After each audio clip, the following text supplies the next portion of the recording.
องไทยจะพัฒนากว่านี้รายการดีๆคดีโลกคดีธรรมขอรำพันบรรยายความคิดเครื่องหมายแห่งสีทั้งสามงามถนัดขาวคือบริสุทธิ์สีสวัสดิ์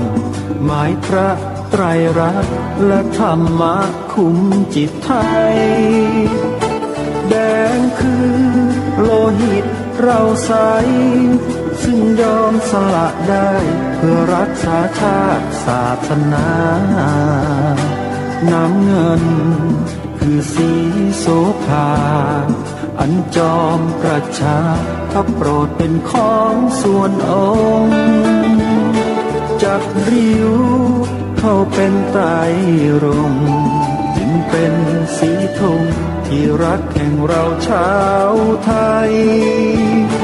ทหารอวตารนำไปยงยุทธวิชัยวิชิตก็ชูเกียรติสยามประเทศไทยที่เจริญมั่นคงมาได้จนถึงทุกวันนี้มิได้เกิดขึ้นจากความหวาดกลัวอย่างคลาดเขลาแต่บรรพบุรุษไทยของเราทุกยุคทุกสมัยล้วนแต่มีความกล้าหาญและชาญฉลาดปกป้องเอกราชสร้างชาติให้เกิดความมั่นคงโดยมีธงแห่งพระไตรรัตน์เป็นเครื่องนำชัยจึงเป็นที่มาที่ไปของรายการคดีโลกคดีธรรมกล้าคิดก็ต้องกล้าทำอย่ากลัวถ้าทำความดีเร่งศึกษาปัญหาให้ทันท่วงทีเมืองไทยจะพัฒนากว่านี้รายการดีๆคดีโลกคดีธรรมรายการดีๆคดีโลกคดีธรรม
มาพบกับท่านผู้ฟังเป็นปกติ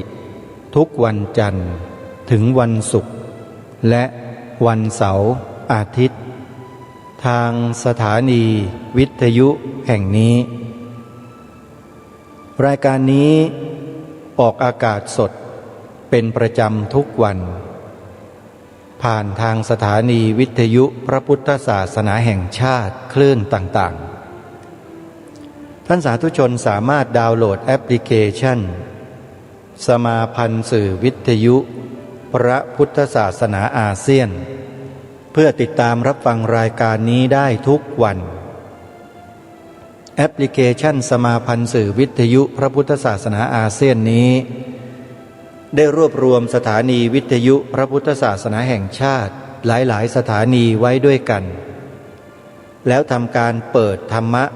ออกอากาศตลอด 24 ชั่วโมง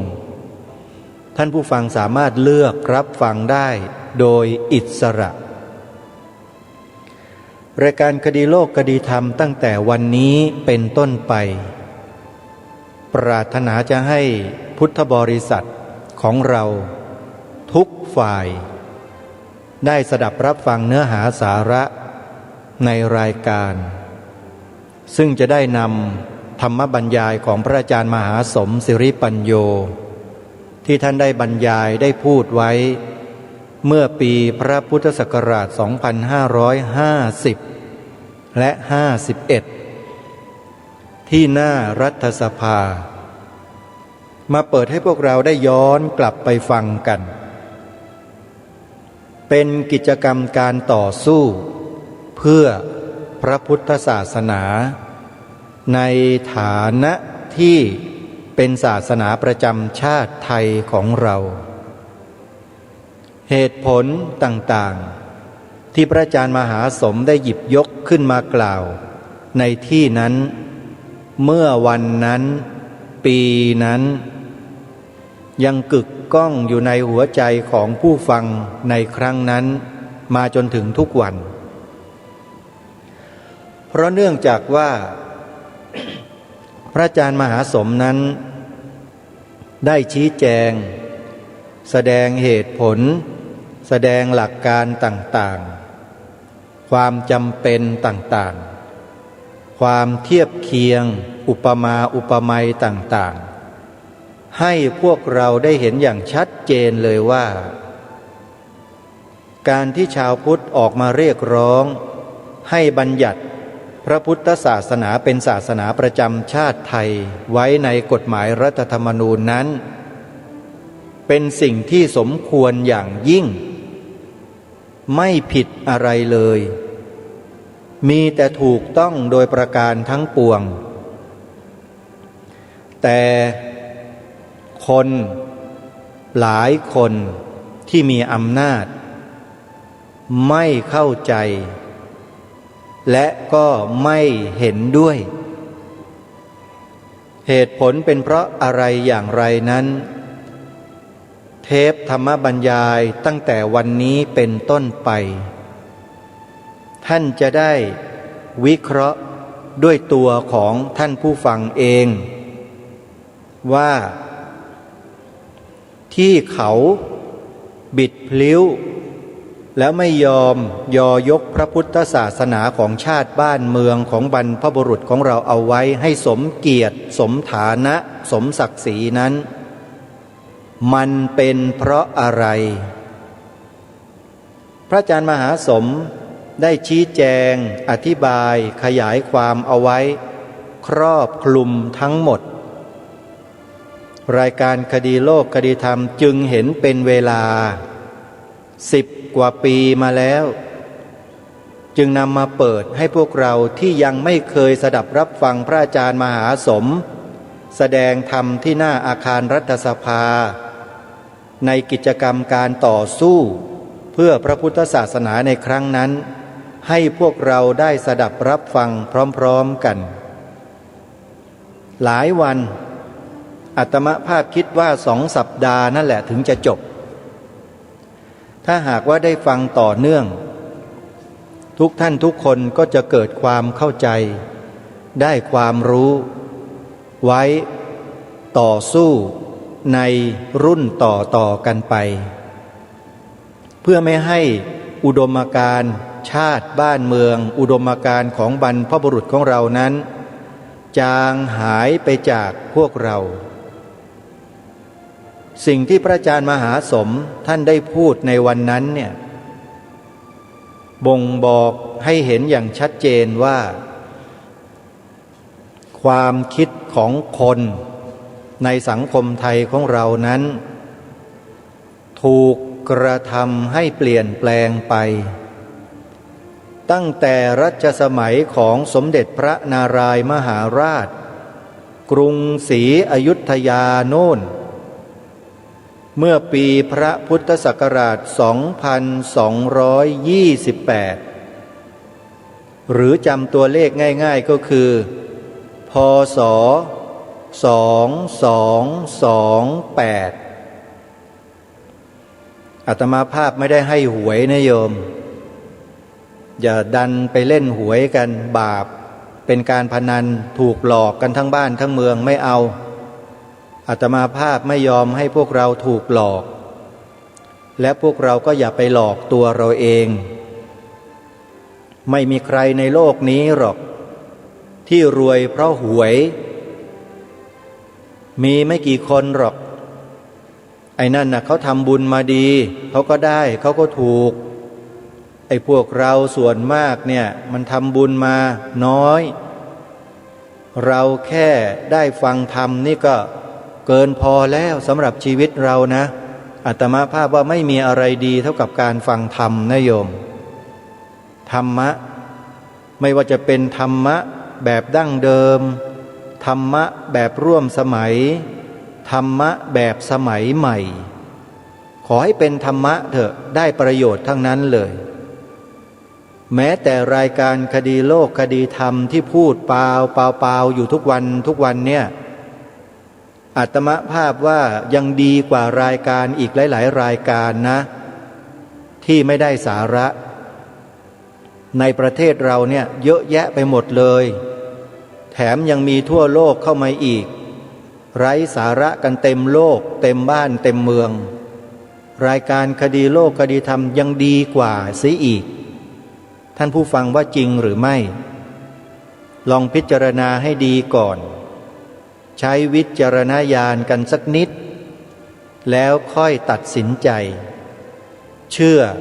หรือไม่เชื่อแต่ที่แน่ๆก็คือสิ่งที่เราต้องเชื่อก็คือองค์สมเด็จพระบรมศาสดาสัมมาสัมพุทธเจ้าเนี่ยชาวพุทธต้องเชื่อถ้าคนไหนที่นับถือศาสนาพุทธบอกว่าตัวเองเป็นชาวพุทธแต่ไม่เชื่อหลักธรรมคำสอนของพระพุทธเจ้าไอ้คนนั้นมันก็ไม่ใช่คนพุทธแท้ร่างกายภายนอกวาจาคำพูดหน้าตา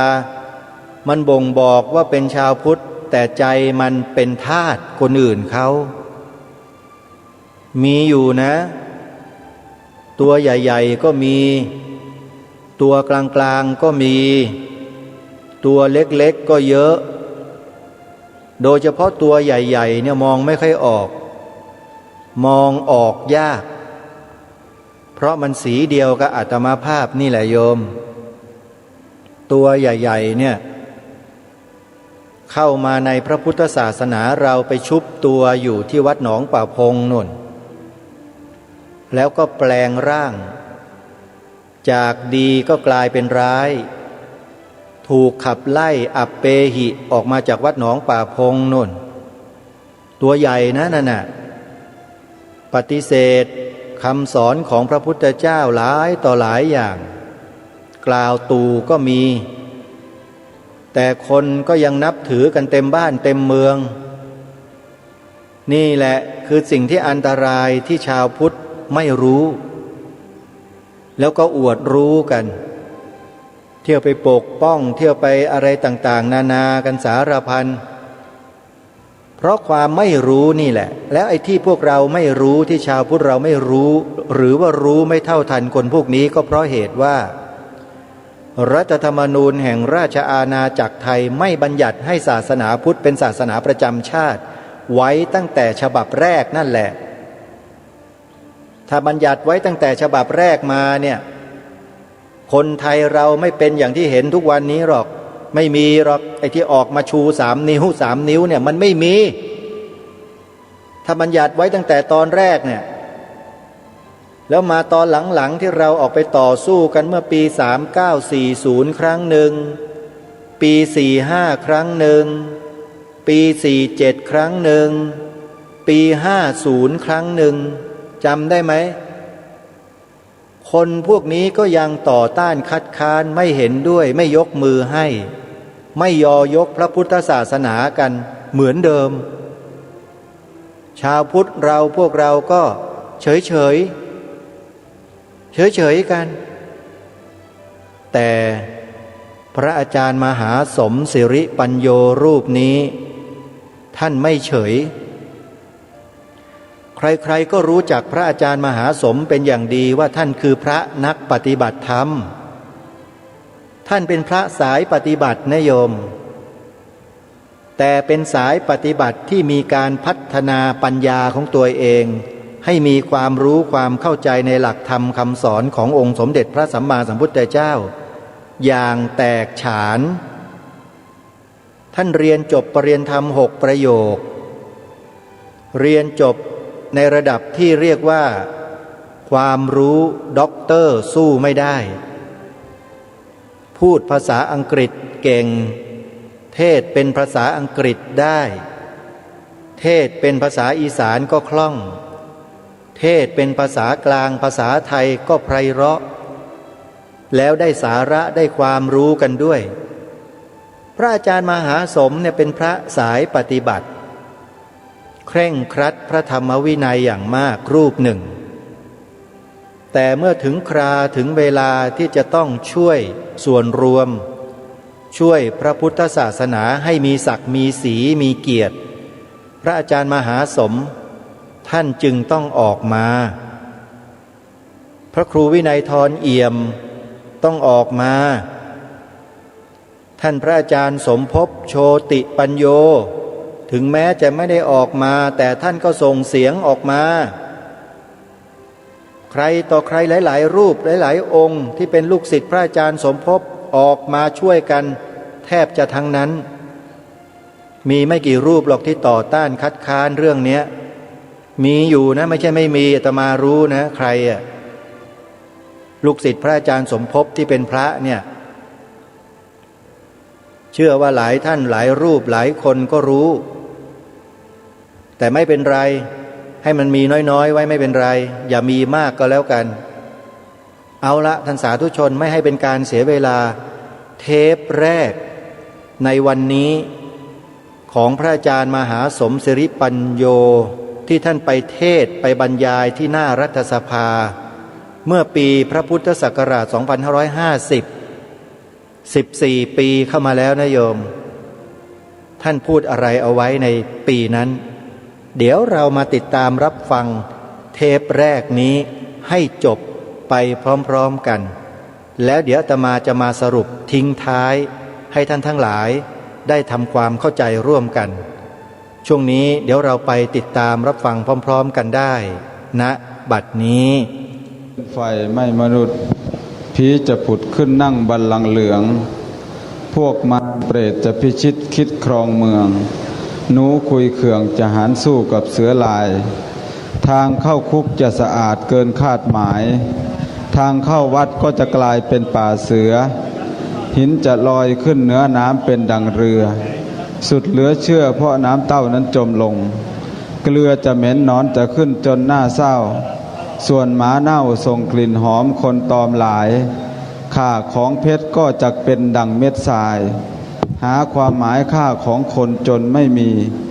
ยุคผู้ชายไว้ทรงผมยาวแค่ศอกส่วนผู้หญิงจะตัดออกสั้นจุดจูเด็กนักเรียนจะออดอ้อนขอสอนครูหน้าอดสูเหลือทนคนขาดธรรม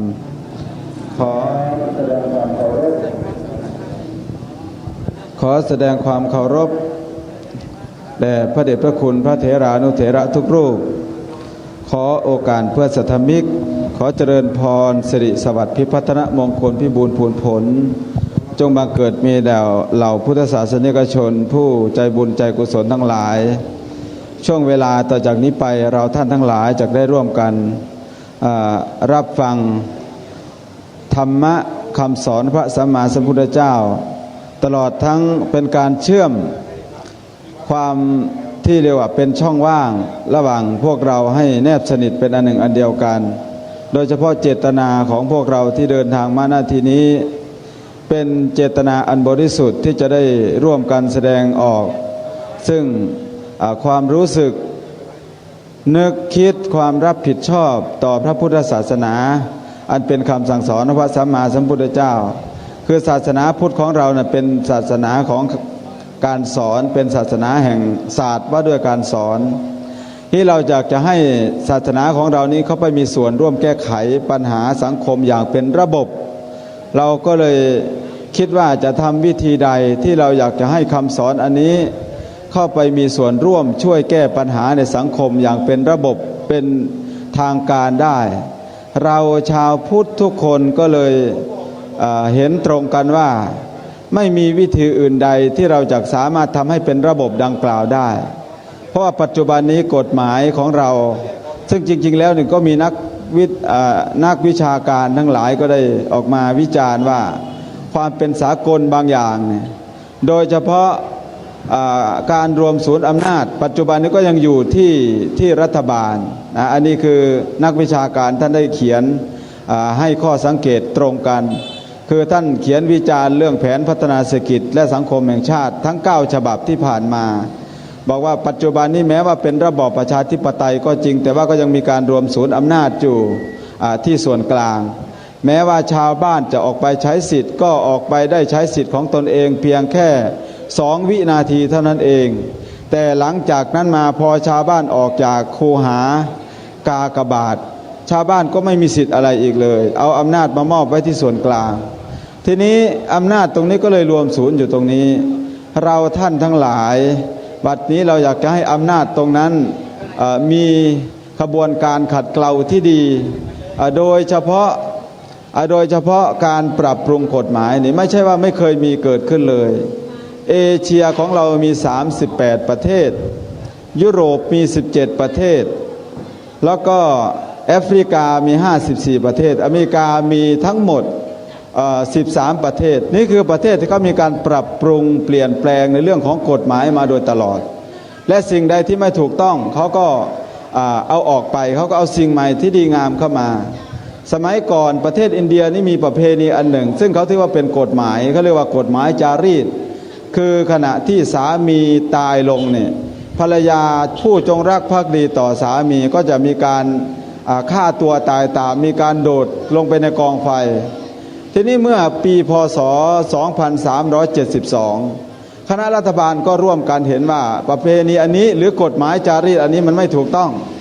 ท่านก็เลยร่วมกันประกาศยกเลิกก็มีการปรับปรุงมาตลอดที่ในสมัยรัชกาลที่5ของเราเนี่ยพระจุลจอมเกล้าเจ้าอยู่หัวเป็นยุคที่เมืองไทยได้รับความเสมอภาค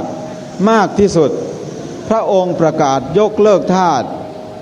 ยกเลิกระบบทาสใช้เวลา35ปีไม่ใช่ว่าใช้เวลาน้อยๆเพราะว่าพระองค์มีบทเรียนจากรัฐเซาท์แคโรไลนานอร์ทแคโรไลนาที่อเมริกาการเลิกทาสทำให้เกิดสงครามกลางเมืองพระองค์ต้องใช้เวลา35ปีเมื่อเลิกทาสแล้วพระองค์ก็ยังไม่พอก็ยังมีการตั้งกระทรวงยุติธรรมขึ้นมาเพื่อให้ความยุติธรรมมันเกิดความสมบูรณ์เกิดความสมดุลเกิดความรอบด้านให้คนได้รับความยุติธรรมทั่วถึงกันทีนี้พระองค์ก็แต่งตั้งกำนันผู้ใหญ่บ้านขึ้นมาสมัยนั้นกำนันผู้ใหญ่บ้านก็เป็นข้าราชการนี่คือข้าผู้ทำการงานต่างพระเนตรพระกันตั้งแต่นั้นมาวิวัฒนาการของการให้ความเสมอภาคก็เพิ่มขึ้นมาเรื่อยๆโดยมีพระพุทธศาสนาเป็นแกนกลางทีนี้พอตั้งกระทรวงขึ้นมาแล้วเนี่ยก็มีการตั้งโรงเรียนแม้กระทั่งโรงเรียนฝึกหัดครูก็มีการเริ่มมาตั้งแต่ตอนนั้นประเพณีที่ไม่เป็นสากลอย่างเช่นประเพณีหมอบคลานเข้าเฝ้านี่พระองค์ก็ได้ทรงยกเลิกในปีพศ 2417ตั้งแต่นั้นมาก็มีการตั้งสภาวัฒนธรรมขึ้นมาการตั้งสภาวัฒนธรรมขึ้นมาก็มีจุดมุ่งหมายในการจะพัฒนาองค์กรของสังคมให้เป็นระบบมากขึ้นการจัดเก็บภาษีอะไรต่างๆก็เริ่มมีมาตั้งแต่สมัยนั้นทีนี้ภาษีของพระสงฆ์องค์เจ้าของเราก็คือข้าวในปิ่นโตก็คือกับข้าวหวานที่ญาติโยมเอามาถวายด้วยศรัทธาทีนี้หลังจากพระบาทสมเด็จพระจุลจอมเกล้าเจ้าอยู่หัวพระองค์ได้มอบเอกราชหรือว่ามอบความเป็นไทยให้แก่ชนชาวไทยอย่างสมบูรณ์คือหลังจากเลิกทาสแล้วมีการตั้งโรงเรียนแล้วอะไรต่างๆเนี่ยในเรื่องของโรงเรียนเนี่ยพระองค์ทรงเน้นเป็นกรณีพิเศษก็คือเรื่องที่จะต้องให้พระสงฆ์องค์เจ้านี้เป็นแบบอย่าง คือให้พระสงฆ์องค์เจ้านี้ไปเป็นครูสอนนักเรียนในโรงเรียนและพระสงฆ์นิกรของพระองค์ก็ทรงเรียนธรรมะพาการทรงหนังสือทรงนี่มาจากคำว่านิติหรือทิตินะทรงไว้ทรธาตุเป็นในความทรงทิติทรงไว้มีการทรงอักษรมีการทรงหนังสือภาษาบาลีเพราะมันมีเป็นวิถีของชาวพุทธเราเป็นอย่างนี้แม้แต่เพลงชาติก็ดีที่เราร้องไปเนี่ยมันไม่มีความหมายเพียงแค่8 นาฬิกาแล้วก็18 นาฬิกาแต่มันมีความหมายมากกว่านั้นพวกเราชาวพุทธเรายังไม่ได้อย่างลงสู่หลักคำสอนอันลึกซึ้งของพระสัมมาสัมพุทธเจ้าท่านดร.บาบาซาเฮบเอมเบดกาเนี่ยท่านได้รับเกียรติให้เป็นประธานร่างรัฐธรรมนูญปกครองประเทศอินเดียท่านร่วมกับคณะ8 คนในฐานะที่เป็นประธานใช้เวลาร่างอยู่8 เดือนเต็มๆร่างอยู่8 เดือนเต็มๆแล้วก็มีการส่งเข้าพิจารณาในรัฐสภาใช้เวลาพิจารณาอยู่2 ปี11 เดือนกับ9 วันทำไมจึงพิจารณานานขนาดนั้นกฎหมายฉบับนี้จะผ่านออกมาใช้ก็เพราะว่ากฎหมายฉบับนี้เป็นกฎหมายที่ท่านดร.บาบาซาเฮบเอมเบดกาได้บรรจุคำหนึ่งลงไปในรัฐธรรมนูญนั้นบอกว่าทุกคนที่อยู่ภายใต้การปกครองของอินเดียนี้แผ่นดินอินเดียนี้ต้องมีสิทธิ์เสมอเหมือนกันได้รับสิทธิ์ในการที่จะศึกษาคัมภีร์ได้รับสิทธิ์ในการที่จะศึกษาพูดง่ายๆอันนี้คือพูดโดยเนื้อในใจความก็หมายความว่าท่านจะ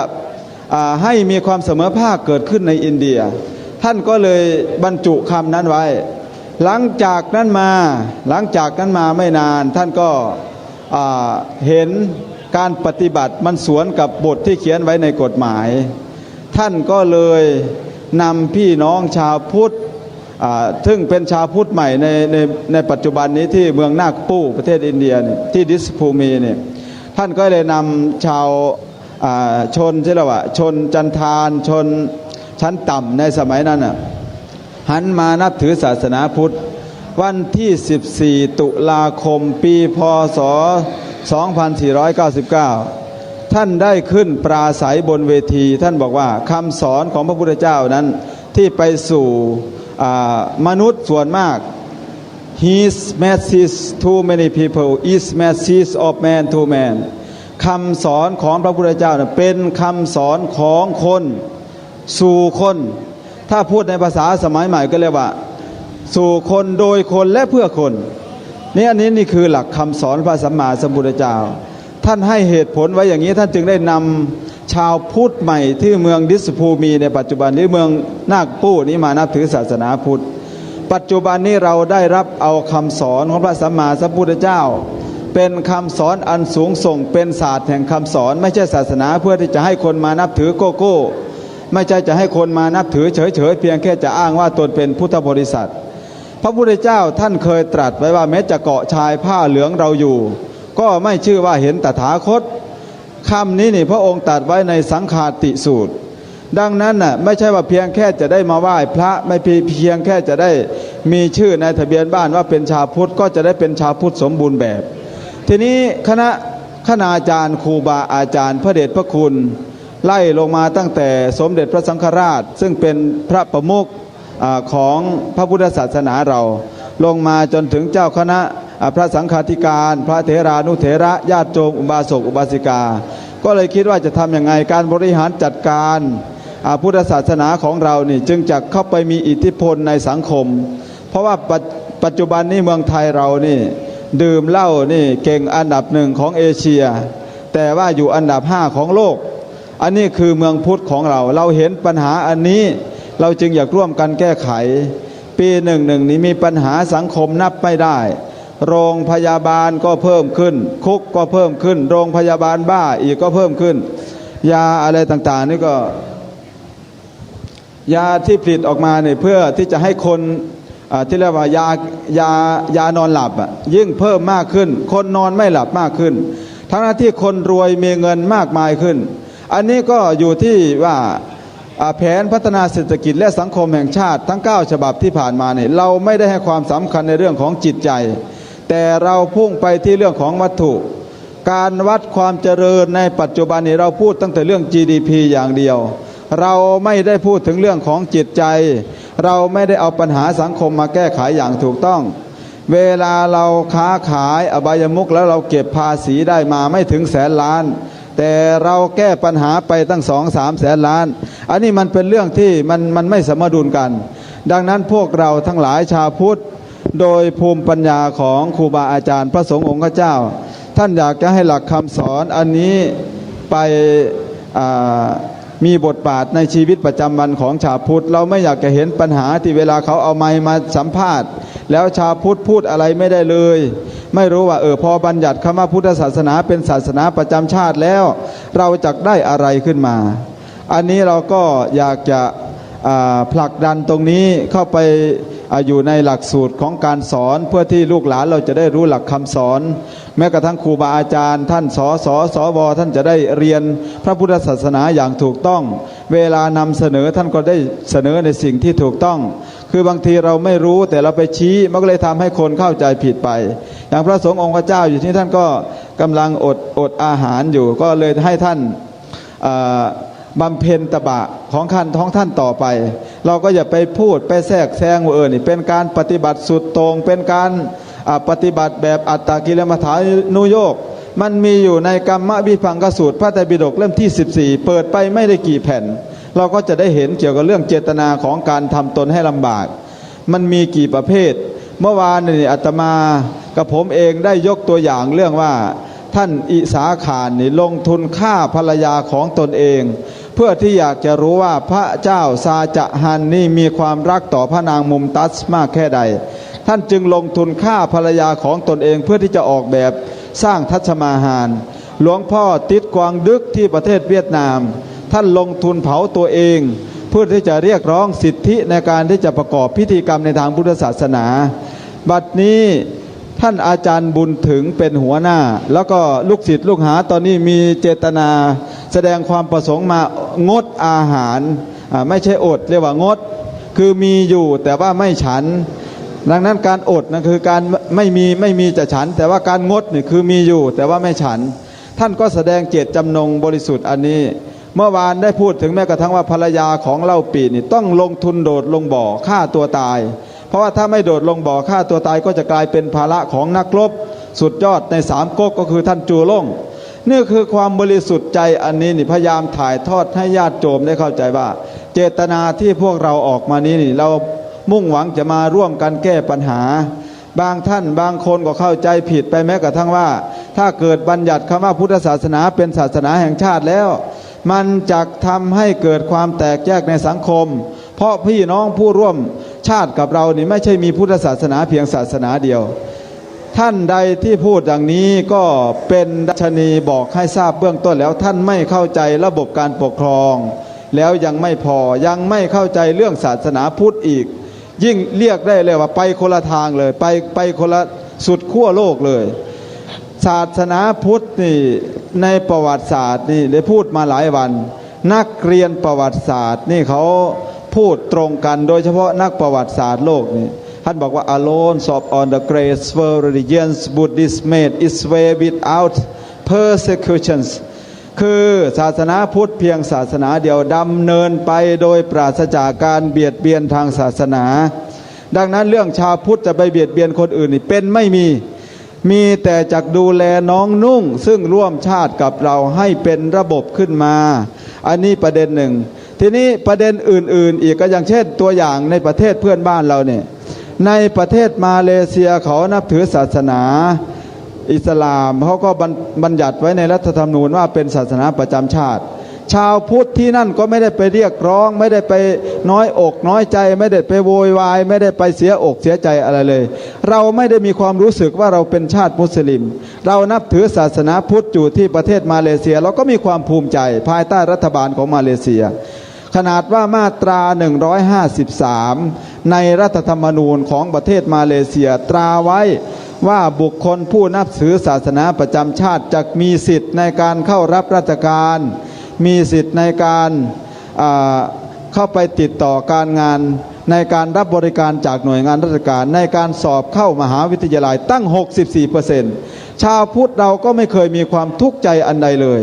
ดังนั้นนี่ในเรื่องของ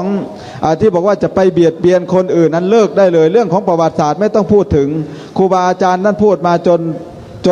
จนไม่มีเสียงแล้วพูดมาหลายวันแล้วเรื่องประวัติศาสตร์ความบริสุทธิ์ของพุทธศาสนาเนี่ยไม่มีศาสนาใดอื่นเทียบได้เลย As a student of comparative religions I believe that's Buddha อันนี้เป็นต้นพูดให้ฟังถึงบุคคลผู้ยืนยันเกี่ยวกับเรื่องศาสนาเปรียบเทียบเขาบอกว่าในฐานะที่ข้าพเจ้าศึกษาศาสนาเปรียบเทียบมาคนหนึ่งข้าพเจ้าเชื่อว่าศาสนาพุทธเป็นศาสนาที่สมบูรณ์มากที่สุดนี่คือนักประวัติศาสตร์เขาพูดนี่ไม่ได้ยกชาวพุทธนะคำพูดเมื่อกี้ไม่ใช่คนพูดแต่เป็นคนผู้นับถือศาสนาอื่นเขารับรองอย่างนั้นอาตมาก็เลยนำข้อมูลนี้มาเสนอเราทั้งหลายก็อย่าได้ไปเข้าใจผิดว่านี่กำลังมาสร้างความแตกแยกอย่างนั้นอย่างนี้ไม่มีการสร้างความแตกแยกขึ้นในหมู่ชนชาวพุทธเราอยู่ที่ใดมีแต่ถูกเบียดเบียนไม่ว่าจะไปอยู่กับใครเขาก็เบียดเบียนเราก็ไม่เคยว่าอะไรนี้อย่างเดียวนี้อย่างเดียวที่นั่งอยู่กับที่ก็เป็นอุรังทัตวาคือถวายอกก็ถูกฆ่าถูกตีถูกสารพัดสารเพอันนี้ก็คือข่าวที่เล่าให้ฟังในวันนี้ก็ในช่วงนี้ก็เห็นว่าได้เวลาพอสมควรแต่มาเองก็ขอสรุปเนื้อหาลงแต่เพียงเท่านี้เพราะว่าตอนนี้ก็มีพระคุณเจ้าพระวิญญาธิการท่านก็ขออาราธนานิมนต์มาแล้วก็ให้ท่านครูบาอาจารย์องค์อื่นๆซึ่งท่านได้เข้ามาร่วมอยู่ในวันนี้มีพระมหาเถระมาเยอะญาติโยมก็มาเยอะก็ขอให้ท่านทั้งหลายได้เข้าใจตามที่ว่ามานี้หลักธรรมเราก็คงจะบอกไว้แต่เพียงสั้นๆเพียงเท่านี้ก่อนวันนี้ทั้งวันเราจะได้นำเสนออุดมการณ์ของชาวพุทธของเราท้ายที่สุดนี้ขออำนวยพรสิริสวัสดิ์พิพัฒนมงคลพิบูลพูนผลให้ท่านผู้ดำรงตำแหน่งทางการเมืองที่อยู่ในสภาท่านสสบทั้งหลายเจ้าหน้าที่ดูแลความสงบเรียบร้อยตลอดทั้งญาติโยมอุบาสกอุบาสิกาพุทธศาสนิกชนทุกท่านครูบาอาจารย์ต้องมีความสุขมีความเจริญงอกงามอยู่เป็นนิจสถิตมั่นในสัจธรรมนำตนให้พ้นออกจากกองทุกข์ประสบสุขทุกที่พาราตรีการขอยุติไว้แต่เพียงเท่านี้ขอเจริญพร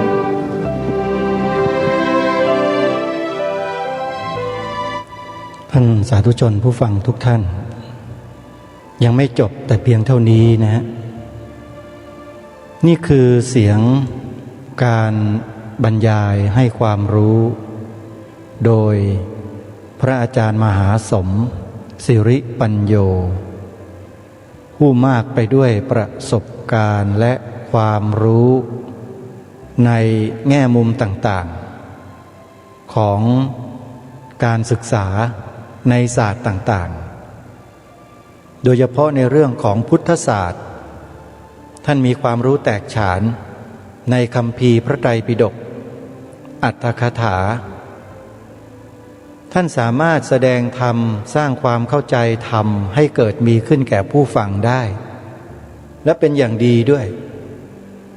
และท่านเองก็เป็นพระนักปฏิบัติที่ปฏิบัติดีปฏิบัติชอบเป็นที่ยอมรับของพระสงฆ์สามเณรอุบาสกอุบาสิกาและชาวพุทธส่วนมากด้วยท่านไม่สงสัยบ้างหรือว่าทำไมพระสายปฏิบัติเหล่านี้จึงออกมาท่านไม่ได้โง่นะท่านไม่ได้ถูกใครชักชวนมาหรือบีบบังคับให้มาแต่ท่านมาด้วยเพราะเหตุที่ท่านรู้และเข้าใจว่าสิ่งที่ชาวพุทธพากันกระทำอยู่ในส่วนกลางกรุงเทพมหานครในครั้งนั้นน่ะทำเพื่ออะไรทำไปทำไมทำแล้วจะเกิดประโยชน์อย่างไรท่านพระอาจารย์มหาสมรู้หมดและเมื่อท่านตัดสินใจออกมา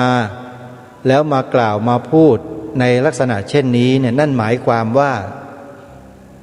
พระอาจารย์มหาสมศิริปัญโยเห็นด้วยทุกประการกับการเรียกร้องให้บัญญัติ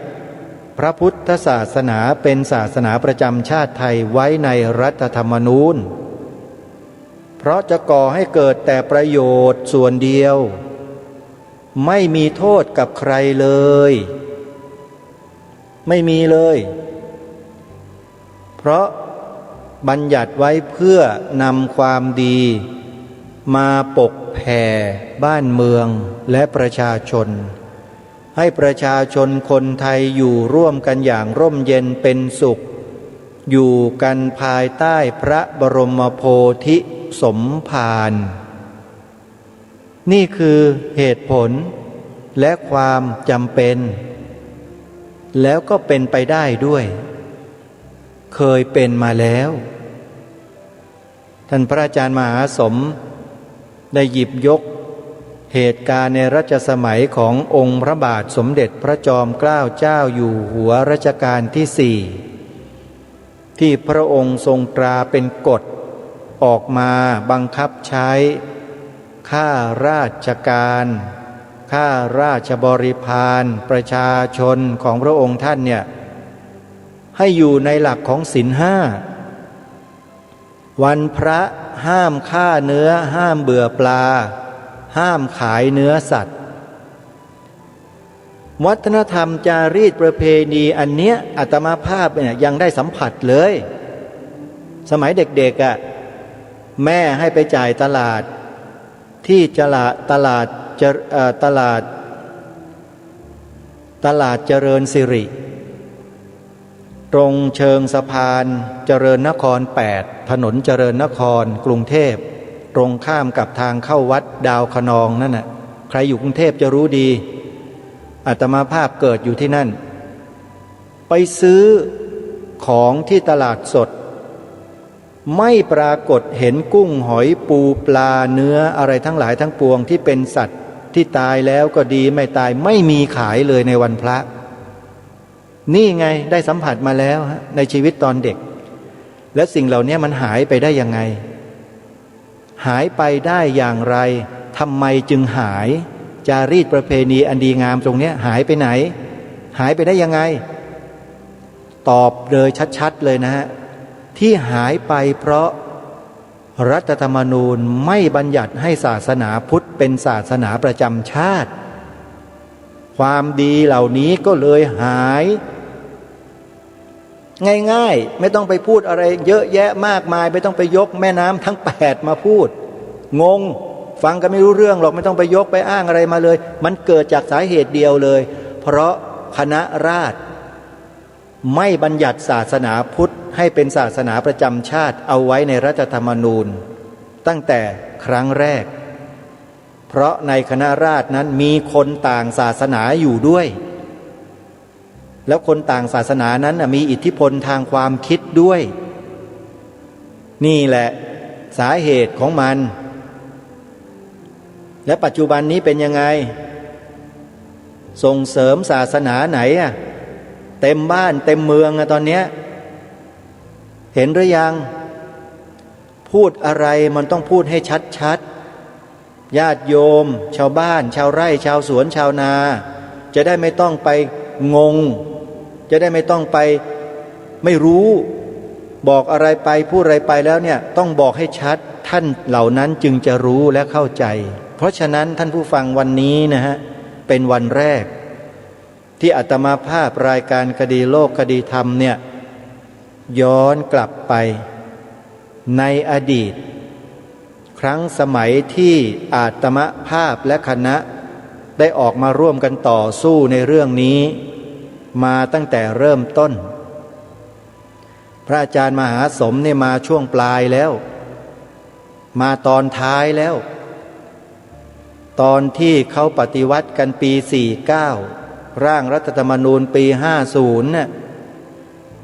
แต่ก็ถือว่ามาได้ทันเวลาแล้วก็มีคำบรรยายของท่านที่หน้ารัฐสภาแท้ๆเลยเนี่ยอันนี้ของแท้มาเปิดให้พวกเราได้ฟังกันชัดๆแล้วก็ย้ำกับพวกเราชาวพุทธทุกคนนะทั้งพระทั้งโยมทั้งเนนทั้งชีบาศกบาสิกาทั้งหมดทั้งสิ้นเนี่ยย้ำแก่พวกเราทั้งหลายไว้ด้วยนะว่าอย่าเสียงแตกนะ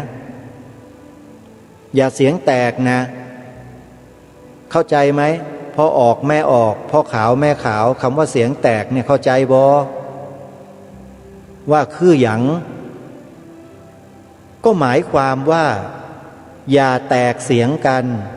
ให้พูดเป็นเสียงเดียวกันจำได้ไหมรายการคดีโลกคดีธรรมให้พูดคำว่าอะไรให้พูดคำว่าพระพุทธศาสนาเป็นศาสนาประจำชาติไทยของเราใช่ไหมนี่ไงสิ่งที่ทางรายการย้ำแก่พวกเราชาวพุทธทุกคนทุกท่านว่าให้ช่วยกันพูดช่วยกันเผยแพร่ช่วยกันถ่ายทอดพระบรมราโชวาทกระแสพระราชดำรัสขององค์พระมหากษัตริย์ของเราตรงนี้ด้วยกันเป็นการแสดงออกถึงความจงรักภักดีพูดถ้าไม่พูดเราก็ถือว่าบกพร่องในหน้าที่ของความเป็นชาวพุทธเพราะองค์พระมหากษัตริย์ได้ตรัสได้ทรงพูดนำพวกเราไว้แล้วเป็นกระแสพระดำรัสของพระบาทสมเด็จพระบรมชนกาธิเบศรมหาภูมิพลอดุลยเดชมหาราชบรมนาถบพิตรพวกเราต้องต่อยอดสืบสารต่อยอดพระองค์จะมาลบล้างของพระองค์ไม่ได้นี่คือคนไทยฮะประเทศไทยแผ่นดินไทยประเทศนี้ต้องมีพระพุทธศาสนาเป็นศาสนาประจำชาติไทยเท่านั้นศาสนาเดียวศาสนาอื่นไม่เกี่ยวในประเด็นนี้ไม่เกี่ยวเลยอย่าเชียวอย่าแหลมมานะรัชกาลที่ 4พระบาทสมเด็จพระจอมเกล้าเจ้าอยู่หัวตรัสไว้ความตอนหนึ่งชัดเจนพระนครนี้เป็นถิ่นที่ของคนนับถือพระพุทธศาสนามาแต่เดิมไม่ใช่แผ่นดินของศาสนาอื่นคนที่ถือศาสนาอื่นมาแต่อื่นก็ดีอยู่ในเมืองนี้ก็ดีจะโทมนัสน้อยใจด้วยริษยาแก่พระพุทธศาสนาเพราะบูชาอันนี้ไม่ได้ด้วยไม่ใช่เมืองของศาสนาตัวเลยถ้าโทมนัสก็ชื่อว่าโลภล่วงเกินไปการบัญญัติรับรองให้ศาสนาพุทธเป็นศาสนาประจำชาติไทยไว้ในรัฐธรรมนูญคือการบูชาพระพุทธศาสนาใครที่ขัดแย้งต่อต้านคัดค้านไม่เห็นด้วยแปลว่าไอ้พวกนี้มันโลภล่วงเกินไปคนพวกนี้มีแต่จะทำให้ประเทศชาติบ้านเมืองล่มจมทั้งนั้นแหละไอ้พวกโลภล่วงเกินไปเนี่ยแล้วเราจะไปใส่ใจกับคนพวกนี้ทำไมอ่ะที่มันคัดค้านที่มันต่อต้านที่มันไม่เห็นด้วยเนี่ยไปใส่ใจทำไมเราก็ทำหน้าที่ของเราสิแต่พวกเราเนี่ยมันไม่ทำกันเองใช่ไหมรายการนี้ย้ำมาโดยตลอดแล้วพวกเราไม่ทำกันเองแล้วเราจะมัวแต่ไปโทษใครเขาอยู่จริงหรือไม่เอาละเดี๋ยวเทปวันพรุ่งนี้มาฟังกันต่อนะสำหรับวันนี้เวลาของรายการหมดลงแล้วอาตมาภาพต้องขอสมมุติยุติรายการไว้แต่เพียงเท่านี้ก่อนนะโยมนะพรุ่งนี้พระอาจารย์มหาสมที่หน้ารัฐสภายังมีอยู่เดี๋ยวไปติดตามรับฟังในวันพรุ่งนี้พร้อมกันขอความสุขสวัสดีในธรรมแห่งองค์สมเด็จพระบรมศาสดาสัมมาสัมพุทธเจ้าจงปรากฏเกิดมีขึ้นในจิตใจของท่านผู้ฟังทุกท่านทุกคนเทินขอเจริญพรกล้าคิดก็ต้องกล้าทำอย่ากลัวถ้าทำความดีเป็นศึกษาปัญหาให้ทันท่วงทีเมืองไทยจะพัฒนากว่านี้รายการดีๆคดีโลกคดีธรรมขอรำพันบรรยายความคิดเครื่องหมายแห่งสีทั้งสามงามถนัดค ขาวคือบริสุทธิ์สีสวัสดิ์หมายพระไตรรัตน์และธรรมะคุมจิตไทยแดงคือโลหิตเราใสซึ่งยอมสละได้เพื่อรักษาชาติศาสนาน้ำเงินคือสีโสภาอันจอมประชาถ้าโปรดเป็นของส่วนองค์จากริ้วเข้าเป็นไตรรงค์จึงเป็นสีธงที่รักแห่งเราชาวไทยทหารอวตารนำไปยงยุทธวิชัยวิชิตก็ชูเกียรติสยาม ประเทศไทยที่เจริญมั่นคงมาได้จนถึงทุกวันนี้มิได้เกิดขึ้นจากความหวาดกลัวอย่างคลาดเขลาแต่บรรพบุรุษไทยของเราทุกยุคทุกสมัยล้วนแต่มีความกล้าหาญและชาญฉลาดปกป้องเอกราชสร้างชาติให้เกิดความมั่นคงโดยมีธงแห่งพระไตรรัตน์เป็นเครื่องนำชัยจึงเป็นที่มาที่ไปของรายการคดีโลกคดีธรรมกล้าคิดก็ต้องกล้าทำอย่ากลัวถ้าทำความดีเร่งศึกษาปัญหาให้ทันท่วงทีเมืองไทยจะพัฒนากว่านี้รายการดีคดีโลกคดีธรรมรายการดีคดีโลกคดีธรรม